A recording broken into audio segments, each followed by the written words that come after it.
Gürcüstanda pislənən və Rusiya qanunu hesab edilən şəffaflıq qanunu artıq Avropa İttifaqının özü tərəfindən qəbul edilir.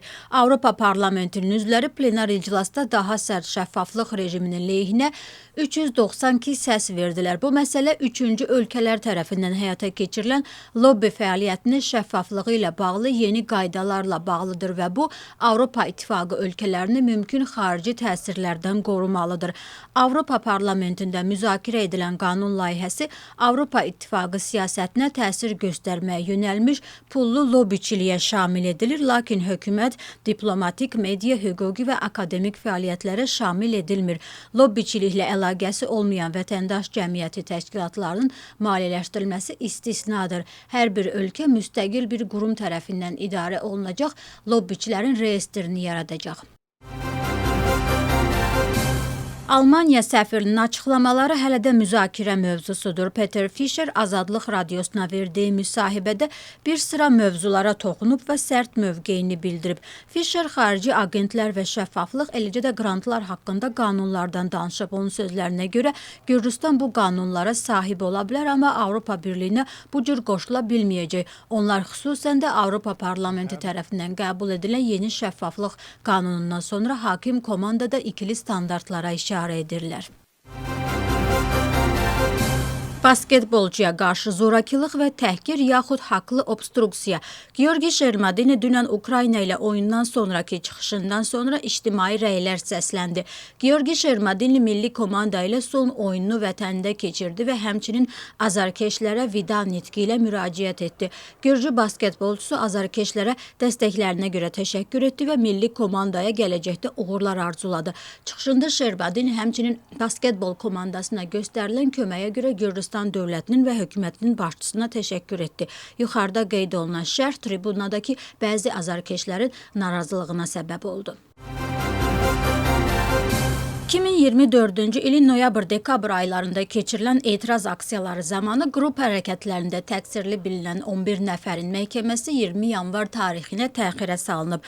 Məhkəmənin təxirə salınmasına səbəb təqsirləndirilən şəxslərdən biri Quri Mirçxulova və onun vəkili Omar Purseladzenin məhkəməyə gəlməməsi olub. Vəkillər həmçinin məhkəmə zalının dəyişdirilməsini və məhkumların qeyri-insani şəraitdə qalmağa məcbur edildiyini qeyd ediblər. Onların izahatına görə onların oturmaq imkanı yoxdur və saatlarla ayaq üstə durmaq qeyri-insani rəftara bərabərdir. Bugün tərəflər açılış nitqləri ilə çıxış etməlidirlər. Apellyasiya məhkəməsində hər iki tərəf birinci instansiyanın 2 illik həbs cəzasından apellyasiya şikayəti verir. İttiham tərəfi ilkin şərti cəzanı və ağırlaşdırmanı, müdafiə tərəfi isə bəraət tələb edir. Müxalifətin bir hissəsi bugün geniş miqyaslı nümayiş elan edir. Hökumət başçısının 2028-ci ilə qədər Avropa Birliyinə qoşulmaqla bağlı danışıqların başlamasını gündəmdən çıxarmasından düz bir il sonra müxalifət spektrinin bir hissəsi etiraz aksiyası keçirməyi planlaşdırır.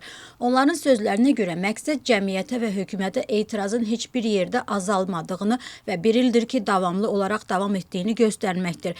Qeyd olunan təşəbbüs müxalifət daxilində bölünmənin mövzusudur.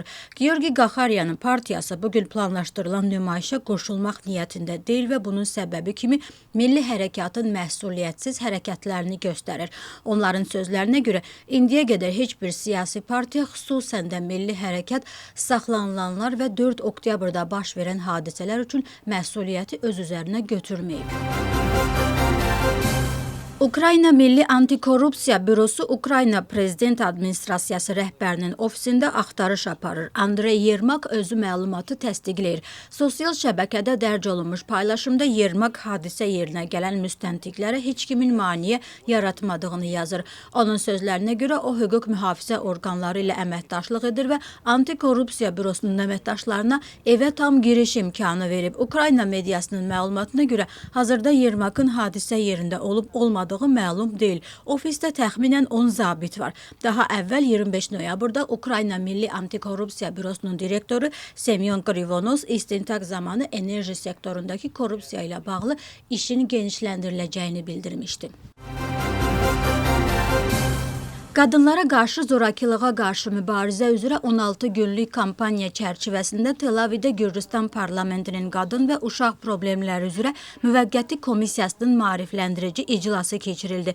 Tədbir Tel-Aviv Dövlət Universitetində keçirildi və bələdiyyənin məktəb və uşaq bağçalarının tələbələri, müəllimləri və tərbiyəçiləri məişət zorakılığı və qadınlara və qızlara qarşı onlayn zorakılıq mövzusunda təlim keçdilər. Təlimə Daxili İşlər Nazirliyinin İnsan Hüquqları Departamentinin nümayəndəsi rəhbərlik etdi. İştirakçılar zorakılığın formaları, dövlət tərəfindən təklif olunan xidmətlər və kiber zorakılığa qarşı mübarizə mexanizmləri barədə məlumat aldılar.